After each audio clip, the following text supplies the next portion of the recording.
G'day ladies and gents, and welcome back to DCS World with Mags and the A-18C Hornet by Eagle Dynamics and Belsimtek. Now today we're going to be looking at some of the new features that will be coming along with the Hornet and the Persian Gulf map, particularly rain on the canopy and an interesting little feature of the FCS in the Hornet.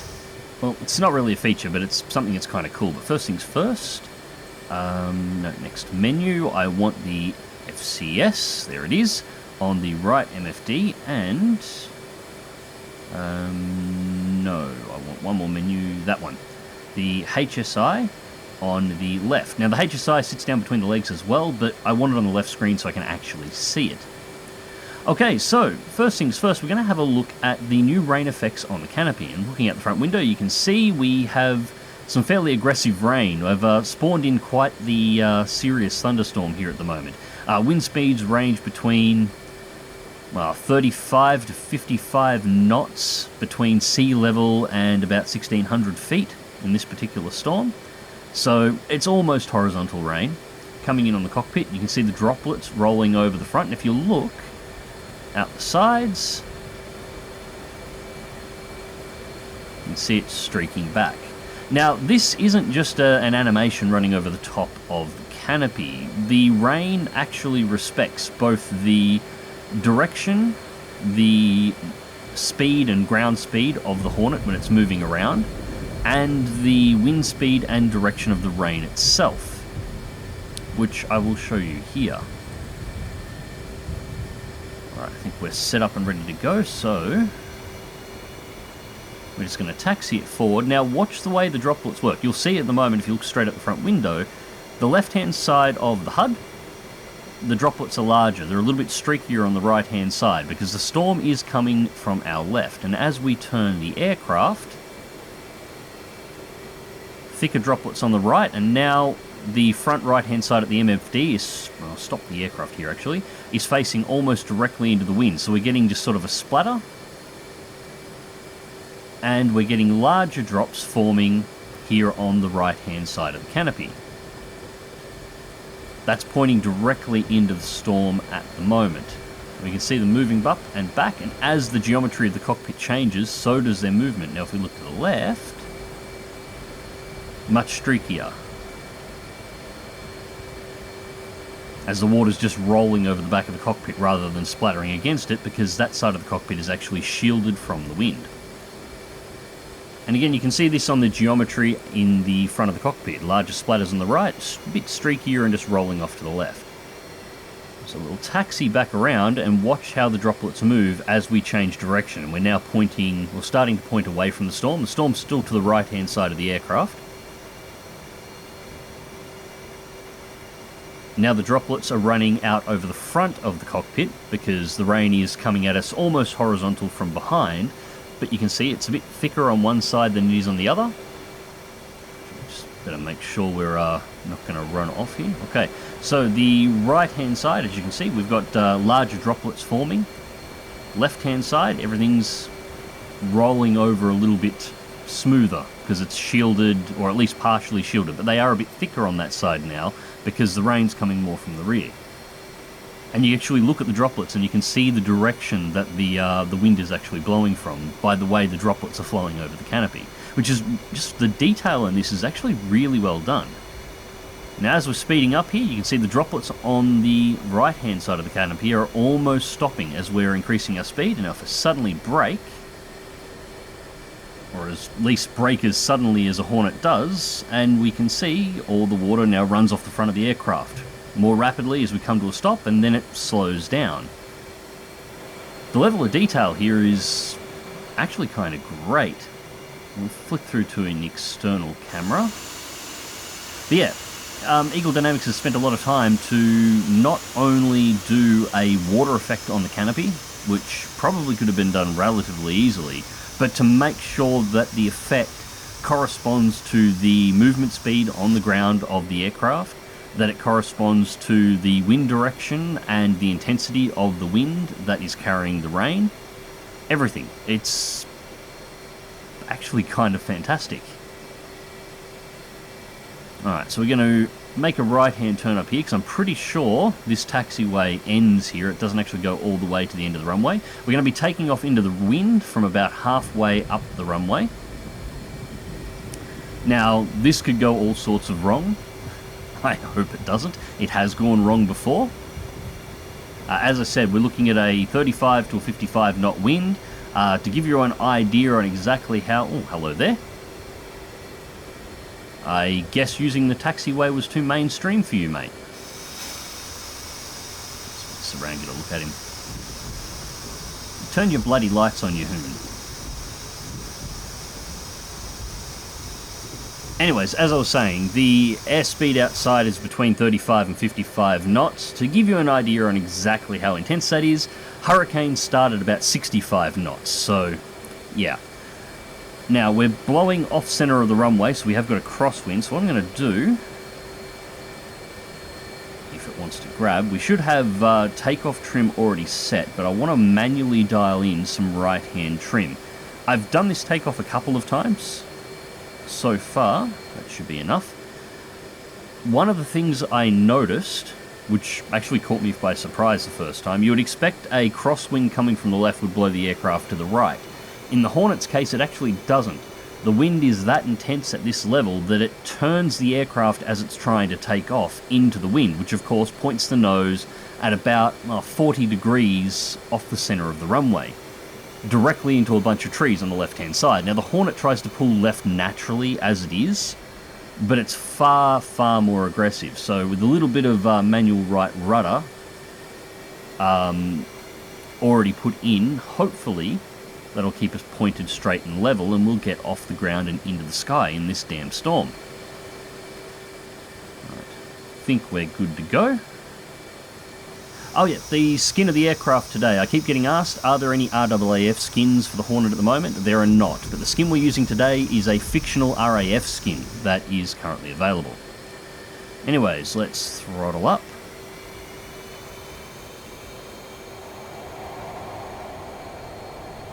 See if I can actually keep this thing straight. And nope, we're pulling a bit right, but a little bit of brake. It's lifting the nose and it's trying to twist left again, but I think we've got it. Gear up. And flaps up.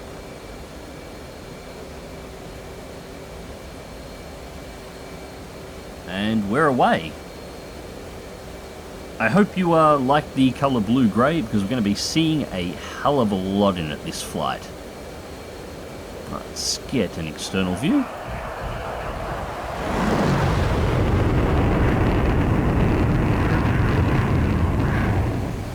God, the sound in this thing is great. Alright, so the second thing I wanted to show you guys, and it's just a little thing with the FCS. The flight control system, or the fly-by-wire system in the Hornet, isn't just a magical make the aircraft fly straight. If you look closely on this external view, look just at the vertical stabilizers, you can see them moving constantly as we're flying, just very small movements. This is because we're doing about 480 knots at the moment, so the aircraft's punching through the storm here, so we're going nice and fast. It's only having to make small movements, but it is actively controlling the surfaces. What I'm going to do is we're going to slow down here. I'm going to drop a bit of altitude and hopefully not slam this thing into the ocean. Oh, yep, I'm aware. That's 20 feet. Okay. Lovely look at the ocean there. Now I'm going to try and drop the airspeed just below 400 knots and start to slow down. And we're going to go back out to the external view.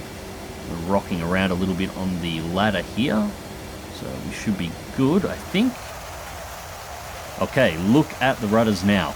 Now we're going a little bit slower, and Mother Nature's having a little bit more of an effect on the aircraft.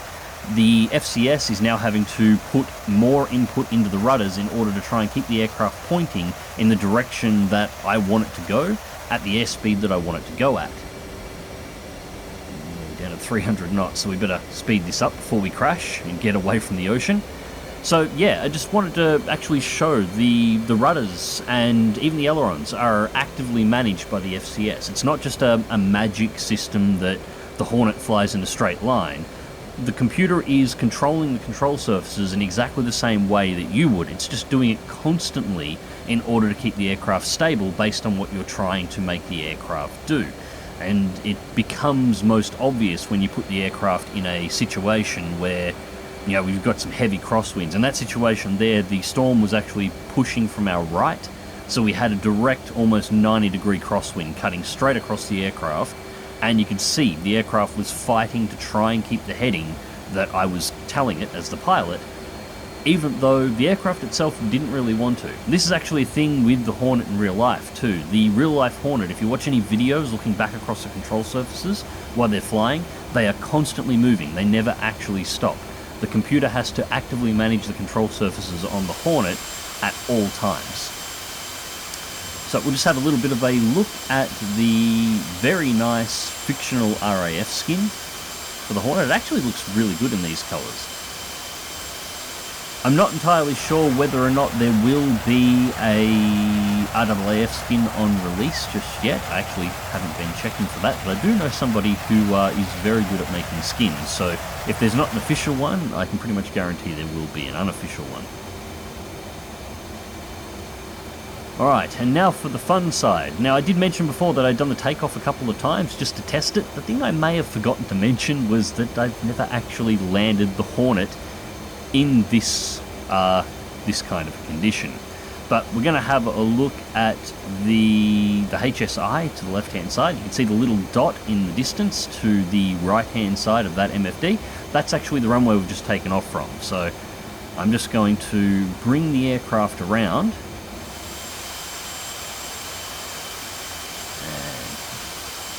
Do another on roll. Sorry, I couldn't help myself. I'm going to bring the aircraft around. I should get back into the cockpit now. And I'm doing a bit of guesswork on the exact direction that runway's pointing. And we're going to dip it into the clouds. And I'm going to see whether or not we can actually land it. Now, another thing I'm going to mention here. I haven't successfully managed to land the aircraft in these conditions, but I should also point out that I am actually not up to the point of learning any systems that would help in landing in these kind of conditions either. So I am just going to eyeball this, because what could possibly go wrong? Now, in truth, I just wanted to show you guys the FCS reacting to the storm and the water on the canopy. So unfortunately, you've got to fly in a storm to actually do that, but oh, this is going to be fun. A little overcorrect there. Altitude. Yes, I know, I'm watching the altitude, trust me. I do like the new voice for Betty in this. It's far more soothing, which is possibly a bad thing.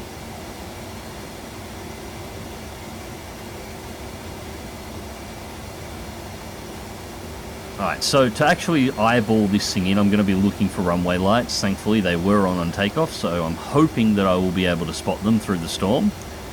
And yeah, that's really all I can do at this point. Just try and bring the aircraft down as if I was landing it under a normal situation.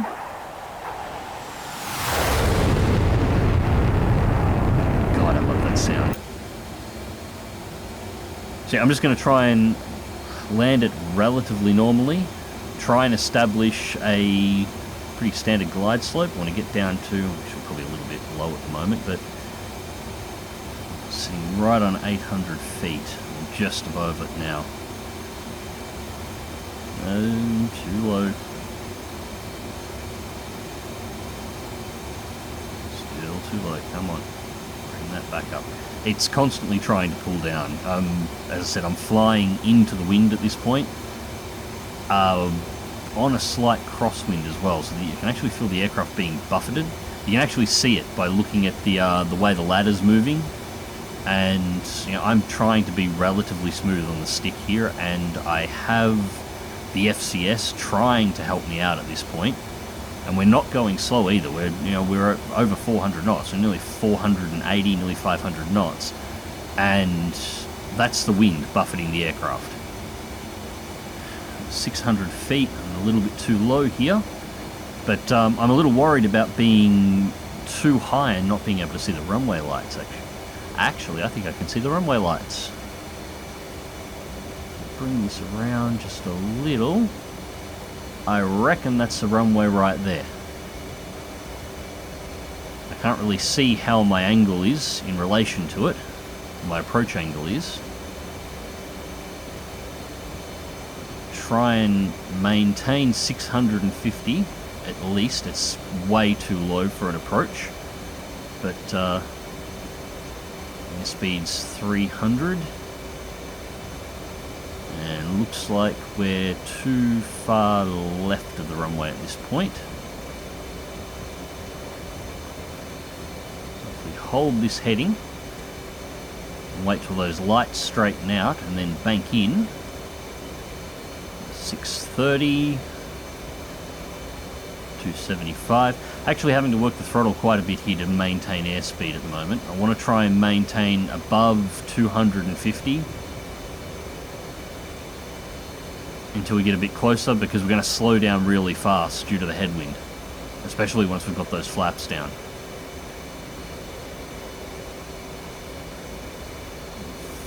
Losing too much altitude here, and we're getting really rocky as we slow down here. This is really hard to control. 450, 380, we are getting way too low. You'll see the ground here in a second. But I can definitely see the lineup for the runway now, and we are almost at the end of it.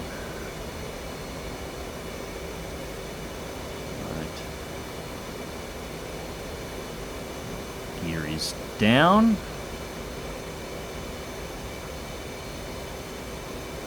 And flaps down.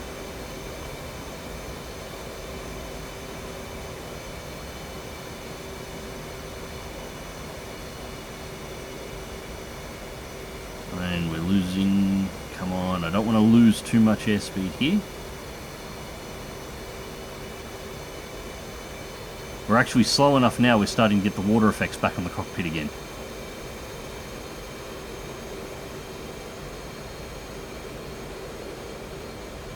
Stop blowing me around, 130 feet. A little fast, so we get that velocity vector down.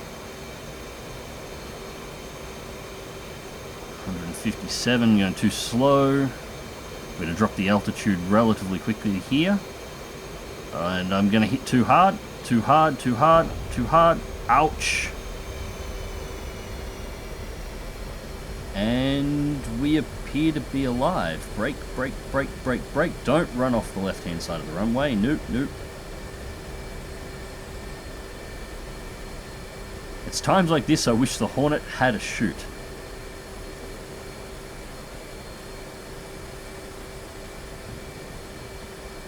There we go. I think we've got it under control. Alright, that was by no means a correct or professional landing. That was eyeballing in a storm without correct training. But, what the hell. We managed to pull it off. So there we go. We're actually alive. I'm actually kind of surprised I actually managed to put that down. Anyways, ladies and gents, that's all I really wanted to show you with this one, was just the storm effects on the cockpit, and I wanted to show you the FCS doing its thing and have a look at their skin as well, because I quite like this skin. So I'm going to taxi just off the side here. And until next time, guys, I hope you enjoyed the video, and thank you very much for watching.